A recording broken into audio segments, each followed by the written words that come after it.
Ito pala guys, may gagawin kaming Samsung. So wala siyang blinking dito. Pinagpapalitan ko na to ng board. Napalitan ko na ng board na ano, yung mga okay na board namin dyan. Napalitan ko na to. So ganun pa rin, wala siyang blinking. Hindi ko magana. So binaklas ko yung ano dito sa loob, yung kanyang thermostat control. Ito yung ano nakita ko, putol. Ayan, nalusaw. Siguro nabasa ito. So ito siguro mukhang okay pa naman siguro to. So bali ito lang yung problema niya. Ayan o. So putol na yung kanyang black, tsaka itong blue na isa. So bali ito guys yung kanyang wiring. So naputol na siya, nalusaw siguro to dahil sa nabasa. So nagkaroon siya ng grounded. So ayan, naputol na yung kanyang mga connection. So gagawin ko na lang, tastasin ko na lang to guys. Yun na lang ang pinaka paraan dito para madukot ko yung wire doon sa loob. So kahit na idugtungan ko na lang siya. So di naman siya makikita pagka tinastas namin to dahil may tatakpan naman siya nito. Ito yung pinaka temperature control niya. Kaya yung board niya wala namang blinking, walang ano, pati yung blower niya hindi gumagana. So ayan guys, ano ko lang siya, tastasin ko lang muna.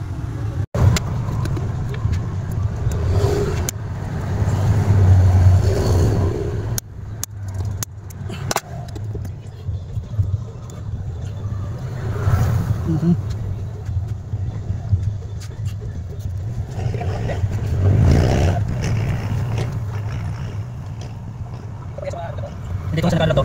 Yung sa yung line, kulay yung line. Ayan o. Ang putol, ang connection, ha? Oo, brown tsaka pink. Yung brown, dito sa itim. Kasi sa ibabaw to eh. Ayan o, yung question nyo. Dito sa ibabaw to. Ang kulay itim itong pink. Oo. Ito yung line.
So bali ayan guys, inano ko muna siya ng, yan na ano na yan, kinalitan ko na lang ng wirings.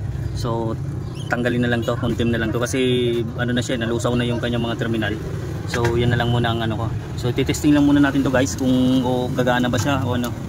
Kasi ayan na, naka-connection na naman yan. So yun kasi nalusaw dahil basang-basa na ano. So punasan lang muna. Sige Joel, punasan mo. So bali ito guys yung kanyang blower. So i-ano ko lang siya, ilagay ko lang ulit, salpa ko. Yan, para testingin natin to kung ano, obra ba siya. So ayan, naka ano na yan yung ano niya, bearings niya. So ayan, check lang natin to guys. Saksak lang natin.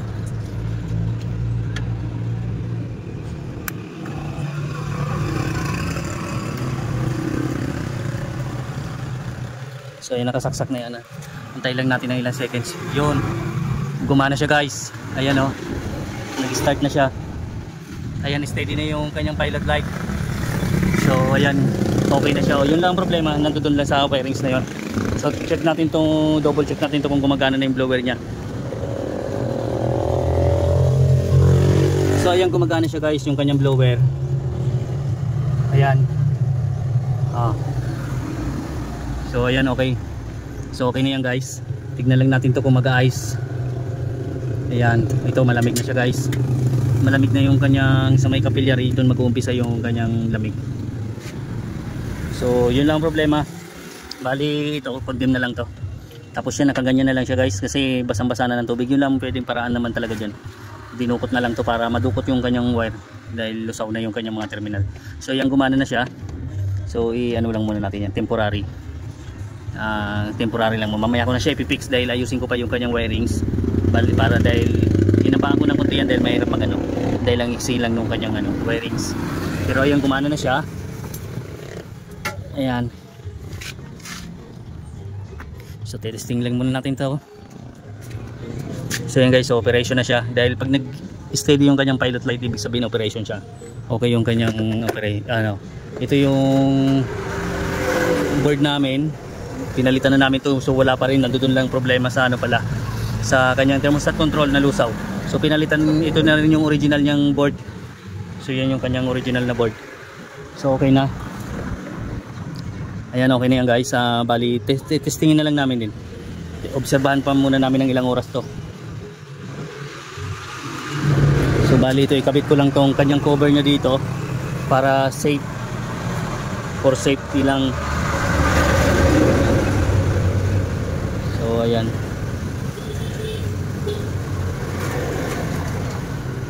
So buti nandoon lang ang kanyang problema dahil nababasa kasi yung kanyang terminal. Pinaka terminal niya nababasa.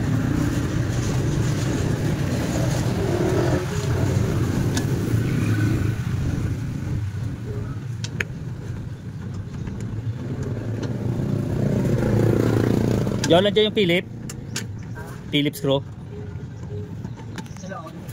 So ito guys, pinix ko na yung cover niya na yan. Mainit na kasi yung kanyang body. So ibig sabihin, ito na yung, nandito kasi yung kanyang pinaka condenser niya. Yung sa high side niya, nandito yung piping niya sa side na to. So ayan, mainit na yan. Kaya pinix ko na lang yung kanyang cover. Bali itong sa loob, itong evaporate niya rin, blower niya rin, ipipix ko na lang din siya. Kasi ayan o. Sige, di ko lang muna to i-fix para maobserbahan namin to guys kung kung ipa pa yung kanyang lamig. So tuloy-tuloy na naman yung kanyang andar nung blower niya. So ayan, i-ano ko lang muna siya para mamaya makita ko ganyan ko lang muna siya para makita ko mamaya kung mag-yellow yung kanyang piping. Pero ito mainit na naman yung niya, mainit na. So ibig sabihin pag uminit siya, malamig yun. So ito guys, tignan natin yung performance ng kanyang yellow. So ayun, kompleto na. Ayan, nagkompleto na yung yellow niya. Ayan, usok-usok na kompleto na. Ibig sabihin okay yung preyo nito. So okay na rin yung kanyang pwede ko na to i-fix para linisin na lang din namin to. I-fix ko na lang yan. Kaya nga dyan.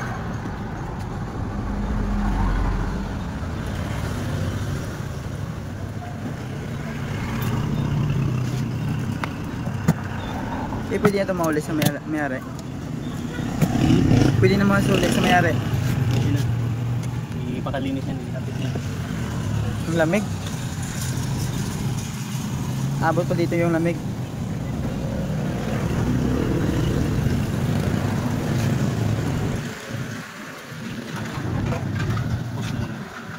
So ayan guys, okay na to, tapos na. Bali linisin na lang din to, tapos pwede na to ihatid sa may-ari. Okay na yan, nakapix na yan pati yung dito. So ayan, okay na yan guys. Thank you.